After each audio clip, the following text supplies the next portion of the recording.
तो बहुत दिनों के बाद फाइनली आपसे इस तरह मुलाकात हो रहा है। बहुत दिनों तक मैंने इस तरह का फ़ीस टाइप का वीडियो नहीं डाला था और आज हम दोबारा डाल रहे हैं। ज़्यादा चीज़ों को कॉम्प्लिकेट नहीं करते हुए सीधे टॉपिक पर आते हैं। आज का हमारा इस वीडियो का टॉपिक है कि जो आप लोगों का क्लास 10 का बोर्ड एग्जामिनेशन है, इसमें आप कैसे अपना आंसर राइटिंग अच्छे से अच्छा कर पाओगे, खास करके 3 सब्जेक्टों के लिए। एक है आपका एसएसटी, एक है आपका मैथ्स और एक है आपका साइंस। कहने के लिए आपका पांचों सब्जेक्ट का पैटर्न मार्किंग स्कीम बिल्कुल सेम है, लेकिन इन तीनों का थोड़ा और ख़ास बन जाता है। कैसे आपको दिखाते हैं और आपको समझाते हो कि तो देखिएगा, सबसे पहले एसएसटी की बात करें तो 1 to 20 या मैथ्स या साइंस तीनों के लिए कॉमन है कि पहला जो 20 सवाल रहेगा ये आपका एमसीक्यू रहेगा, मतलब मल्टीपल चॉइस क्वेश्चन, जिसमें आपको 4 ऑप्शंस दिए जाएंगे और किसी एक ऑप्शन को आपको आंसर बना के लिख देना है। बट लिखेंगे कैसे? तो बहुत बच्चे क्या करते हैं, नंबर लगाते हैं, बहुत बच्चे नंबर के साथ एरो लगाते हैं, बहुत बच्चे नंबर को इस तरह करते हैं, बहुत बच्चे नंबर को गोल कर देते हैं। मतलब करने के लिए आप बहुत कुछ करते हो, लेकिन या तो कुछ ये से भी देखिएगा, क्वेश्चन 1 लिख के दोगे, कहीं पर आंसर 2 लिख के दोगे। तो क्या इन सारी चीज़ों का ज़रूरत है? तो आंसर प्लीज़ सुनेगा, कोई ज़रूरत नहीं। ओके, आपको बस नंबर मेंशन करना पड़ेगा। जैसे कि हम समझाते हैं, अगर मान लीजिए आपको अपना लिखना है आंसर नंबर 1, तो आप क्या करोगे? सीधा बस 1 लगाइए, एक डॉट लगाइए। This is more than sufficient. Okay, ये हद से ज़्यादा काफ़ी होता है। आप ज़्यादा ये आंसर, ये एरो, वो स्टार लगाने का कोई झंझट के पीछे मत जाइएगा। सीधा नंबर लगाइए और उसका आंसर, अब आंसर कैसे लिखोगे? मान लो आपसे पूछा जा रहा है in which year Sri Lanka become independent, और ऑप्शन में दिया है 1946, 1948, 1950, 1952। तो आप क्या लिखोगे आंसर? क्या आप इस तरह लिखोगे क्या, the Sri Lanka got independent in 1948? तो देखो, आंसर तो 1948 है, बिल्कुल सही है, लेकिन क्या पूरा लिखना था? तो आंसर इज नो। आपको बस जो पूछा जा रहा है 4 ऑप्शन, इन 4 ऑप्शन में से केवल वो ईयर उठा के लिखना था। तो if the answer is 1948, then write only 1948। Okay, don't try to write the full answers, full lines, क्योंकि मान लो ये तो लाइन छोटा था, आपने लिख लिया, लेकिन कोई सवाल है जिसका लाइन बहुत ही बड़ा है और उसका आंसर बहुत ही छोटा सा है, तो क्या पूरा लिखोगे? तो वो तो आपको टाइम वेस्ट होगा। या तो मान लो एक में आपने पूरा लाइन लिखा, दूसरे में आप लिखे नहीं, आपने सीधा आंसर लिख दिया, क्योंकि आप सोचोगे कि ये तो आंसर बहुत ही बड़ा है इसका लिखने वाला, मतलब क्वेश्चन भी बहुत लेंथी है, तो इससे आप खुद पक जाओगे। तो मेरा यही सजेशन है, इससे टीचर पर भी बैड इंप्रेशन आपका जाएगा कि एक में वो पूरा लाइन बना के लिख रहा है और एक में वो जो है पूरा लाइन बना के नहीं लिख रही है। तो इसलिए हम आपको समझा रहे हैं कि प्लीज़ जो आपसे ऑप्शन दिया जाए, ऑप्शन में से जो सटीक आंसर है, आपको वो आंसर को बस लिख देना है, ओनली दैट आंसर। तो यहाँ पर आपको 2 चीज़ें मैंने समझाया, एक नंबरिंग और एक उसका जो मेन आंसर है, बस वो आंसर लिखिएगा। अब कुछ बच्चे या कुछ स्टूडेंट्स कह लीजिए, उनका एक और हरकत होता है, जो आंसर है वो आंसर नहीं लिखेंगे, इसकी जगह वो लोग क्या करते हैं, उसका ऑप्शन लिख देते हैं। लाइक इसका ऑप्शन नंबर सी सही है मान लो, तो ऑप्शन नंबर सी वो लिख देंगे। ये भी आप कर सकते हो, इसमें भी कोई मार्क्स नहीं कटेगा। या तो सीधा वो आंसर लिखो, मतलब वो ऑप्शन जो था वो लिखो, या तो वो ऑप्शन नंबर लिख दीजिए, दोनों बिल्कुल सही है। ओके, एंड ये रूल सबके लिए लागू है, फिजिक्स मतलब एसएसटी, मैथ्स और साइंस के लिए। तो आई होप आप समझ गया पहला चीज़ एमसीक्यू कैसे करना है। लेकिन एमसीक्यू के अंदर एक क्वेश्चन नंबर 19 और जो 20 होता है, इसको हम लोग कहते हैं असर्शन एंड रीज़न। ये थोड़ा यूनिक होता है। अगर आपको ये आता है तो अच्छी बात है, अगर नहीं आता तो बताइएगा, हम आपके लिए उसका भी एक क्या करेंगे, असर्शन एंड रीज़न का एक वीडियो अपलोड कर देंगे, जिसमें हम history, geography, polity, economic, physics, chemistry, bio के अलग अलग तरह के असर्शन रीज़न को एक साथ समझा देंगे। ओके, 10 असर्शन समझाएंगे और उसके बाद आपको एक भी असर्शन में डाउट नहीं आएगा, ऐसा मेरा विश्वास है। तो वो भी करवा देंगे अगर आप कहोगे तो, अगर आप चाहोगे तो, जो भी है। तो चलो आगे बढ़ते हैं। एमसीक्यू कंप्लीट, इसके बाद क्या होगा? तो इसके बाद आपका स्टार्ट होता है क्वेश्चन नंबर 21 से लेकर 26 तक, मान के चलिए ये आपका 2 मार्क्स का होगा। अब ये 2 मार्क्स वाले में आपको क्या करना है, देखो 2 चीज़ें समझाते हैं। 2 चीज़ें क्या, आप देखिएगा, आपको पहले में आपका क्वेश्चन का वो आंसर शीट ही आपको बना के समझाते हैं। देखो ये मान लीजिए आपका आंसर शीट है, इसमें जो रहेगा आपके इस साइड में बहुत ही छोटा सा मार्जिन रहेगा और इस साइड में थोड़ा बड़ा सा मार्जिन रहेगा। ये भी याद रखिएगा, आपका पेपर जो होगा ये वर्टिकल नहीं आता, ये हॉरिजॉन्टल टाइप का पेपर होता है। तो इस पेपर में आपको यहाँ पर आंसर लिखना होता है और नंबरिंग कहाँ करना होता है, यहाँ पर करना होता है। तो मान लीजिए क्वेश्चन नंबर 22 जो है आपका 2 मार्क्स का है, 22, ओके। और ये 2 मार्क्स में क्या करना है आपको, कितना लिखना है। मान लो किसी का हैंड राइटिंग मोटा होगा, कोई छोटा लिखता होगा, कोई लंबा लिखता होगा बहुत खींच कर, कोई थोड़ा सा लाइन लिखना पसंद करता होगा, तो उन सबको हम एक साथ समझा रहे हैं। बस इतना याद रखिएगा, 2 मार्क्स का क्वेश्चन एटलीस्ट 20 to 30 वर्ड्स का होना चाहिए, मतलब 20 से लेके 30 शब्दों का होना चाहिए। तो या तो ये 20 से 30 शब्द को समझ लीजिए। अब ये शब्द होता क्या है, तो ये भी सुन लीजिए। वर्ड्स का meaning like a tiger is running in the forest, A tiger is walking in the forest. तो ये जो हो गया इन द फॉरेस्ट, तो 1 2 3 4 5, तो इस तरह जोड़ा जाता है, ओके।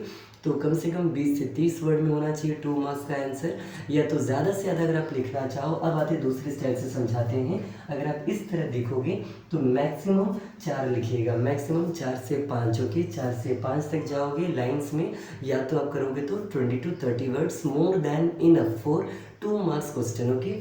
नेक्स्ट आगे बढ़ते हैं। क्वेश्चन नंबर 26 से लेकर कहाँ पर हम लिख इसी को मिटा देते हैं या यहाँ लिख देते हैं।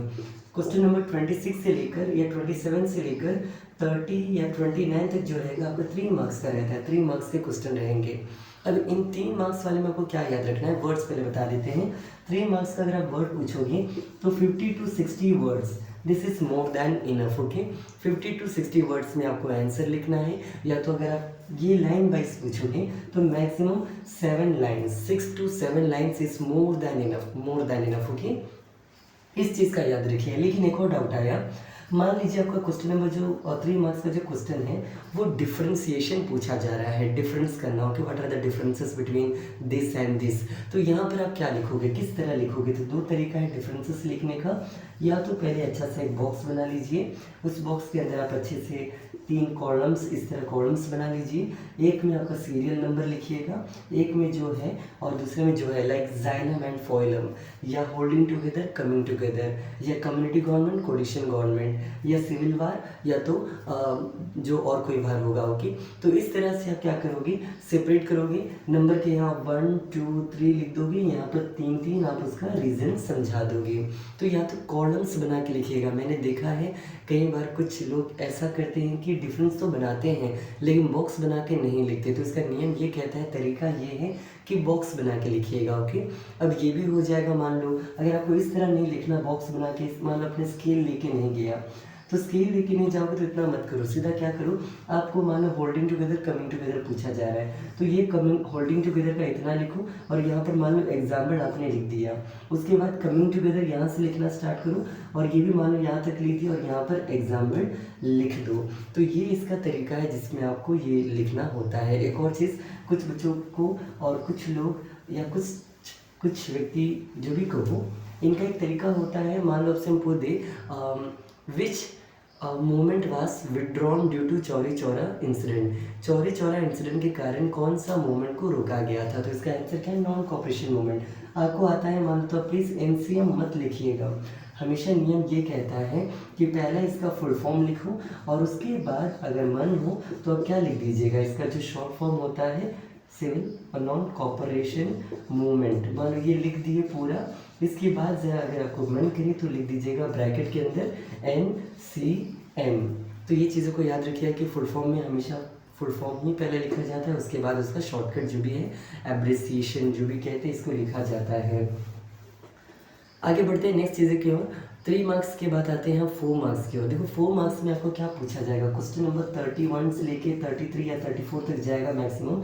इसमें आपसे पूछा जाता है case based study, okay. Case based study जो कि 4 मार्क्स का होता है। इसमें बेसिकली आपको एक पैराग्राफ दिया जाएगा, पासेज दिया जाएगा, आपको वो पासेज पढ़ना है और उस पासेज के बेसिस पर ABCD या AB का आंसर देना होता है। तो प्लीज़ देख लीजिएगा, अगर आपका केस बेस्ड स्टडी में 3 सवाल पूछा जा रहा हो या 4 पूछा जा रहा हो, 4 है तो सबका 1-1 मार्क का होगा, तो ज़्यादा मत लिखो, 1-1 लाइन लिख दो, 2-2 लिख दो, मैक्सिमम 2 लाइन्स, ओके, मतलब 20 वर्ड्स मैक्सिमम। और अगर आपसे पूछा जा रहा हो केस बेस्ड स्टडी में केवल 1 सवाल हो या 2 सवाल हो, एक छोटा सा और एक एक्सप्लेन टाइप का, तो मार्किंग अपना जोड़ लीजिएगा। अगर एक छोटा पूछ रहा है 1 मार्क का, दूसरा पूछ रहा है 3 मार्क्स का, तो इस हिसाब से उसको आप समझ जाइएगा। तो केस स्टडी आसान होता है, उसमें दिया रहेगा, उसी को पढ़ के बस आपको लिख देना है। फाइनली आपका इसके बाद आता है जिसको हम लोग कहते हैं 5 मार्क्स वाले। 5 मार्क्स में एक तो आपका मैपिंग आएगा, जिसमें आपको मैप दिया रहेगा, केवल लोकेट करना पड़ेगा। ओके, लोकेट क्या चीज़ से मदद से करोगे? पेन ले सकते हो, पेंसिल ले सकते हो, आपकी मर्जी है लोकेट करने के लिए। लेकिन यही चीज़ अगर साइंस में हो तो वहाँ पर अगर आपको डायग्राम बनाने के लिए पूछे तो वहाँ पर आपको पेंसिल से बनाना चाहिए। ओके, और जब बनाओगे तो एक और चीज़ याद रखिएगा, सपोज दैट आपको एक्सक्रीटरी सिस्टम बनाने के लिए बोला गया है। ओके, तो ये अगर आप बनाते हो, मान के चलिए एक्सक्रीटरी सिस्टम, तो ये एक चीज़ याद रखिएगा, लेबलिंग हमेशा राइट हैंड साइड पर होना चाहिए। ओके, लेबलिंग हमेशा पेपर में, पेपर के हिसाब से देखोगे तो हाँ राइट साइड में होता है। ओके, इस तरह मान लो यहाँ पर लिख देंगे पेयर ऑफ किडनी, उसके बाद हम इसको लिख देंगे यूरेटर लिख देंगे, यूरिनरी ब्लैडर लिख देंगे, देन यूरेथ्रा लिख देंगे। तो हमेशा मार्किंग जो है आप राइट हैंड साइड में करो। मान लो अगेन आपका ये पेपर है, सपोज दैट ये आपका पेपर है, आप कहोगे जगह कम पड़ जाएगा, तो क्या कीजिएगा, डायग्राम को थोड़ा यहाँ खींच लीजिएगा। जैसे कि मान लो ये मेरा पेज है, हम कैसे लिखेंगे, मेरे पेज में देखो, हम फिर से बना के आपको दिखाते हैं। ये हम इस तरह बना दिए, यहाँ पर हम इस तरह लेबलिंग कर दिए, तो जगह तो बहुत है, वो आपको समझना पड़ेगा, कितना बड़ा बनाओगे, कैसा बनाओगे, जो फिट होगा वो आपको समझना है। ओके, तो फिजिक्स, केमिस्ट्री, बायो का किसी का अगर मैपिंग आ जाए, मतलब लेबलिंग आ जाए, या डायग्राम मतलब बनाने के लिए आ जाए, तो आप इस तरह बनाइएगा और इस साइड में लेबलिंग कीजिएगा पेंसिल से। सारा काम पेंसिल से, लिखने से लेकर बनाने तक का काम। ओके, लेकिन यही अगर आपको एसएसटी में मैपिंग आ जाए तो वहाँ पर आप पेन यूज़ करके कर सकते हो वहाँ पर, क्योंकि आपको केवल लेबल करना होता है। तो ये भी हो गया 5 मार्क्स की मैपिंग का। लेकिन 5 मार्क्स के लिखने वाला कैसे करोगे एसएसटी में? तो लिखने वाले में क्या है, 5 मार्क्स का तो वर्ड सुन लीजिए, मैक्सिमम वर्ड्स आप 100 तक लिख सकते हो, 100 to 120 वर्ड्स में लिखिएगा। ज़्यादा लेंथी भी करने से कोई फ़ायदा है नहीं। अब ये 100 to 120 वर्ड्स का मतलब होता कितना है, तो ये भी समझ लीजिए। इसका मतलब अगेन, अगर आपका ये पेज है तो आप यहाँ से अगर लिख रहे हो, लिखते जा रहे हो, लिखते जा रहे हो, लिखते जा रहे हो, तो मैक्सिमम 1 पेज या तो 1.5 तक जाइएगा। 1 page is even more than enough. Okay, तो इस तरह आपका एसएसटी कंप्लीट होता है। एसएसटी के बाद जो मैथ्स और आपका साइंस का लॉजिक है, अगेन सेम है। कैसे? जिस तरह मैंने कहा 1 to 20 एमसीक्यू होता है, जिसमें से 19 and 20 आपका ए एंड आर आता है, मतलब असर्शन एंड रीज़न। 21 से लेके 24 तक मान के चलो 2 मार्क्स, या 26 तक। देन 25 से लेके 28 29 तक 3 मार्क्स जाएगा।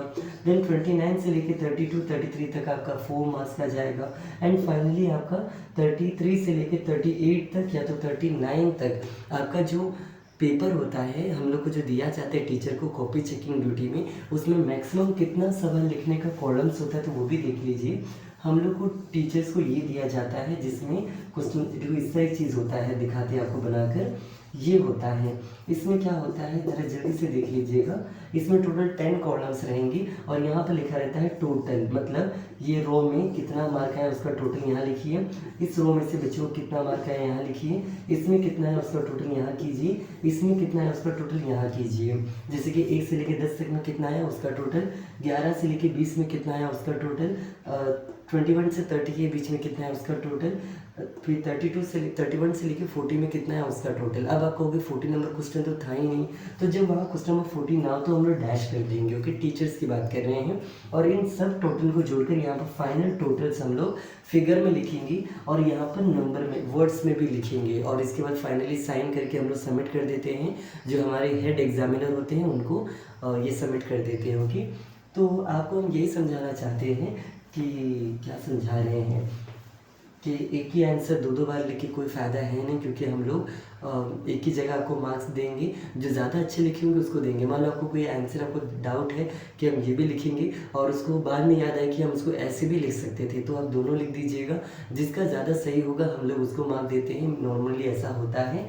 और मैथ्स की बात कर रहे थे, तो मैथ्स में भी सेम पैटर्न है, आपको सॉल्यूशंस बनाते जाना है, जितना भी रफ करना हो साथ में कर लीजिएगा साइड वाले में, या तो लास्ट में आपको रफ शीट दिया जाता है। चलिए ये भी सुन लीजिएगा। ये आपका पेपर जो होता है, इसमें टोटल 46 to 48 पेजेस होता है आपके सीबीएसई आंसर शीट में, जिसमें से 40 के अराउंड जब जाओगे लगभग 5 6 7 8 पेजेस जो है वो आपका रफ शीट रहता है। रफ शीट मतलब जहाँ पर आप क्या कर सकते हो, सॉल्यूशंस बना सकते हो, सॉल्व कर सकते हो और आगे आके आंसर लिख सकते हो। और पेज नंबर 32 से 35 के अराउंड में क्या होता है, ग्राफ्स होता है। अगर आपको ग्राफ बनाने का कोई चीज़ पूछा जा रहा है तो वहाँ पर आप ग्राफिंग भी जाके कर सकते हो। तो ये मैथ्स के लिए स्पेशली है, तो ये याद आया तो बता दिया आपको। और इसके बाद आगे बढ़ते हैं नेक्स्ट। और एक और चीज़ देखो, हमेशा प्लीज़ ध्यान रखिएगा, आंसर जब भी लिखो सीरियल वाइज लिखने का ज़्यादा प्रयास कीजिएगा, क्योंकि इससे आपके लिए टीचर का जो इम्प्रेशन होगा वो आपका इम्प्रेशन टीचर पर ज़्यादा अच्छा होगा। वो सोचेंगे कि चलो बच्चे ने अच्छे से लिखा है। फॉर एग्जाम्पल 1 से लेके 20 तक का MCQ जो होता है वो 1 वर्ड का होता है, तो क्यों आप जो है नंबर उल्टा पुल्टा लिखोगे, नंबर सीधा सीधा लिखते जाना और सीधा सीधा आंसर बना लेना। मैथ्स की बात करें, पिछली बार की कॉपी चेकिंग में जब गए थे, कुछ स्टूडेंट्स ने क्या किया था, पूरा एक्सप्लेन करके समझा रहे, 1 का एक्सप्लेन कर रहे और उसका आंसर क्या आया, 2 का एक्सप्लेन किया उसका आंसर क्या है, और लास्ट में क्या होता है, टाइम नहीं बचता है।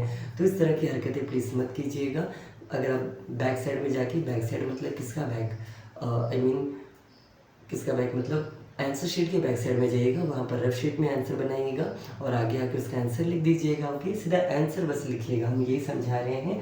और रही बात 2 मार्क्स, देखो आपको ये भी समझाना भूल गए थे, जो आपके ये होते हैं इनको सेक्शंस कहा जाता है। सेक्शन ए मतलब ऑब्जेक्टिव होगा 20 सवाल, सेक्शन बी जो होगा आपका शॉर्ट क्वेश्चन होगा जो कि 2 मार्क्स, सेक्शन सी होगा 3 मार्क्स का, सेक्शन डी होगा 4 मार्क्स का, सेक्शन ई होगा 5 मार्क्स के। तो ऐसे मत कीजिएगा कि सेक्शन बी का 1 सवाल लिखकर सेक्शन सी का 2 सवाल लिख दिए, फिर सेक्शन सी का 1 या 2 लिखकर सीधा आप सेक्शन ई का 1 सवाल लिख दिए।